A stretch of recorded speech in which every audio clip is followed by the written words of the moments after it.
Right, I'm just going to run through a few sleep positions for lower back pain.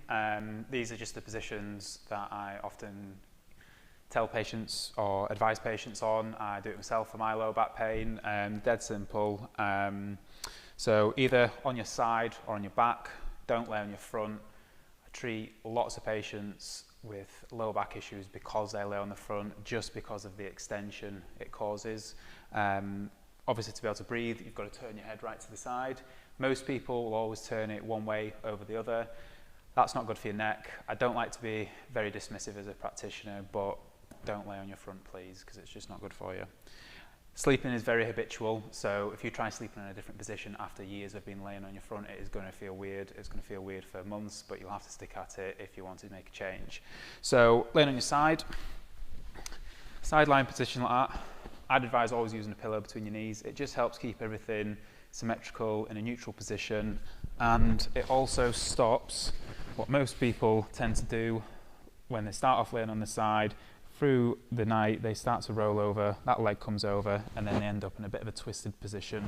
If you imagine a tea towel and then we slightly sort of twist it like that, that sort of spiral that goes through, that's basically what's happening with your spine. If you're laid in that position for up to 8 hours, your back's going to be quite stiff in the morning. So, purpose of the pillow,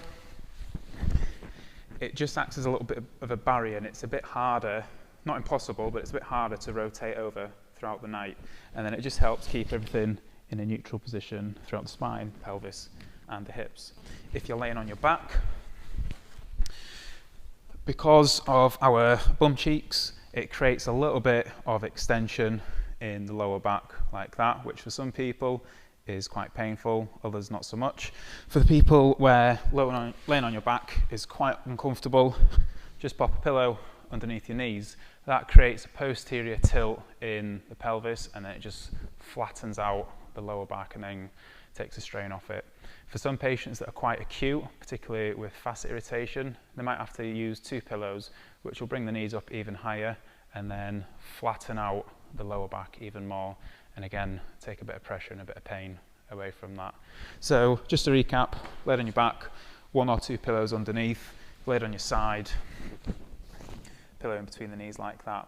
Some people, if they've got a particular lower back issue or a trapped nerve on one side, they may feel it's easier sleeping on the opposite side, so have the painful side up. There are exceptions, so just it's trial and error, see what works for you. And other people find it easier to straighten out that top leg. And then what that does is it takes the pelvis down that way, and then it just opens up things a little bit on this injured side, and then just alleviates a little bit of pain in some cases, but a lot of it's trial and error, see what's best for you.